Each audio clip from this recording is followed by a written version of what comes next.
Assalamualaikum warahmatullahi wabarakatuh. Kami di sini akan menyampaikan profil biografi Buya Hamka. Selamat menyaksikan. Hamka memiliki nama kecil Abdul Malik dan lahir pada tanggal 17 Februari 1908 di Tanah Siroh yang kini termasuk ke dalam wilayah Nagari Sungai Batang, Kabupaten Agam, Sumatera Barat. Dia adalah anak pertama dari 4 bersaudara dari pasangan Abdul Karim Amrullah dan Sofiah. Abdul Karim juga biasa disebut dengan Haji Rasul. Haji Rasul menikahi Sofiah setelah istri pertamanya Raihana meninggal di Mekah. Yang Raihana sendiri adalah kakaknya Sofiah. Raihana sendiri memberi Malik kakak tiri yang bernama Fatimah yang kelak akan menikah dengan Syekh Ahmad Rashid Sultan Mansur. Kembali ke Minangkabau setelah belajar dengan Syekh Ahmad Khotib Al-Minangkabawi, Haji Rasul memimpin gelombang pembaharuan Islam yang menentang tradisi adat dan tarekat. Walaupun ayahnya sendiri, Muhammad Amrullah, adalah pemimpin tarekat Naqsyabandiyah. Di Maninjau, Hamka ini menghabiskan waktu dan tinggal bersama ibu kandungnya karena ayah beliau yang selalu bepergian untuk berdakwah. Memasuki usia 4 tahun, Hamka mengikuti kepindahan orang tuanya ke Padang Panjang. Beliau mempelajari Al-Quran dan sholat di bawah bimbingan kakak tirinya yaitu Fatimah. Lalu memasuki usia 7 tahun, Hamka masuk ke sekolah desa. Dan pada tahun 1916, Hamka masuk ke Diniyah School yang didirikan oleh Zainuddin Labai El-Yunusi.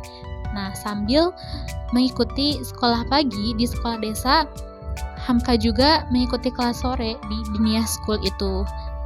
Memasuki usia 10 tahun, ayah beliau mendirikan suatu sekolah yaitu Sumatera Tawalib di Padang Panjang.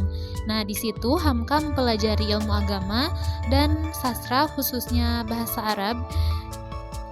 Dan beliau juga di situ beliau juga mempelajari agama di masjid atau di surau yang didirikan oleh ulama-ulama besar seperti Syekh Ibrahim Musa, Syekh Ahmad Rashid, Sultan Mansur, dan guru-guru besar yang lain. Beliau juga mempelajari ilmu pengetahuan selain ilmu agama.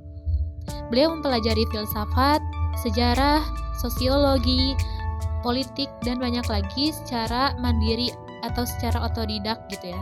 Beliau juga karena kemahiran dalam bahasa Arab yang tinggi, beliau dapat menyelidiki karya ulama besar dari Timur Tengah seperti Zaki Mubarak, Jurji Zaidan, Abbas Al-Aqad, diantaranya seperti itu. Lalu melalui bahasa Arab juga, Hamka bisa meneliti karya dari sarjana Prancis, Inggris, Jerman seperti Karl Marx, William James, dan lainnya. Hamka juga rajin membaca dan bertukar pikiran dengan tokoh-tokoh terkenal seperti H.O.S. Cokroaminoto, Raden Mas Surjo Pranoto, Haji Fahruddin, Ar Sultan Mansur, dan Ki Bagus Hadikusumo, sambil mengasah bakatnya sehingga beliau menjadi seorang ahli pidato yang handal. Nah, lalu pada tahun 1916 juga sistem pendidikan yang dilakukan pada saat itu yaitu sistem pendidikan yang klasik gitu ya, seperti Nahwu, Shorof, Bayan, Fikih, dan sejenisnya yang menggunakan sistem hafalan. Nah, pada waktu itu sistem hafalan ini merupakan cara yang paling efektif ya dalam pelaksanaan pendidikan seperti itu. Nah, di antara berbagai metode yang diajarkan oleh guru-guru kepada Hamka, beliau ini lebih tertarik kepada metode pembelajaran yang diajarkan oleh Zainuddin Labai El-Yunusi ini, di mana yang beliau belajar di Diniyah School ya.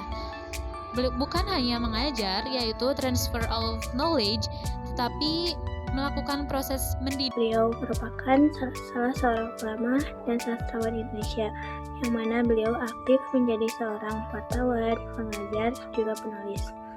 Beliau juga terjun langsung dalam sebuah organisasi melalui Masyumi sampai partai tersebut dibubarkan dan menjadi ketua pertama Majelis Ulama Indonesia, juga aktif dalam Muhammadiyah sampai akhir hayatnya.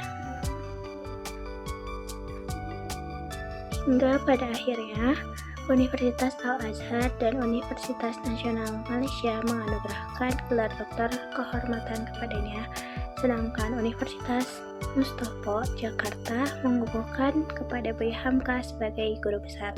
Namanya juga disematkan untuk Universitas Hamka milik Muhammadiyah dan masuk dalam daftar pahlawan nasional Indonesia. Buya Hamka wafat pada hari Jumat tanggal 24 Juli tahun 1981 di bulan Ramadan dan disalatkan oleh ribuan jamaah secara bergelombang, dan Masya Allah beliau wafat dalam keadaan tersenyum. Beliau wafat 2 bulan setelah beliau memilih mundur dari jabatannya sebagai Ketua Umum MUI atau Majelis Ulama Indonesia karena menolak permintaan pemerintah untuk mencabut fatwa haram bagi umat Islam untuk merayakan Natal bersama. Dan hal tersebut sebagaimana dijelaskan dalam Al-Quran Surat Al-Fajr, yang mana berbunyi, "Wahai jiwa yang tenang, kembalilah kepada Tuhanmu dengan hati yang ridho dan diridhoinya. Maka masuklah ke dalam golongan hamba-hambaku dan masuklah ke dalam surgaku."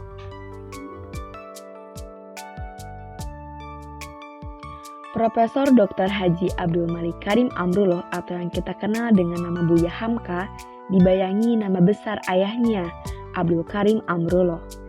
Hamka remaja sering melakukan perjalanan jauh sendirian. Ia meninggalkan pendidikannya di Tawalib dan menempuh perjalanan ke Jawa dalam usia 16 tahun.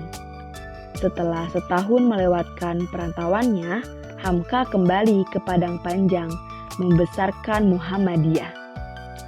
Pengalamannya ditolak sebagai guru di sekolah milik Muhammadiyah karena tak memiliki diploma dan kritik.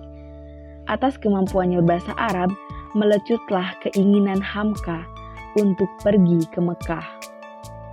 Dengan bahasa Arab yang dipelajarinya, Hamka mendalami sejarah Islam dan sastra secara otodidak. Kembali ke tanah air, Hamka merintis karir sebagai wartawan sambil bekerja sebagai guru agama di Delhi. Dalam pertemuan memenuhi kerinduan ayahnya, Hamka mengukuhkan tekadnya untuk meneruskan cita-cita ayahnya dan dirinya sebagai ulama dan sastrawan. Kembali ke Medan pada tahun 1936 setelah pernikahannya, ia menerbitkan majalah Pedoman Masyarakat. Lewat karyanya, di bawah lindungan Ka'bah dan tenggelamnya kapal Van der Wijk, nama Hamka melambung sebagai sastrawan. Dan sebagai penulis yang sangat produktif, Hamka menulis puluhan buku yang tidak kurang dari 103 buku. Demikianlah yang dapat kelompok kami sampaikan.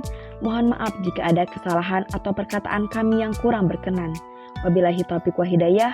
Wassalamualaikum warahmatullahi wabarakatuh.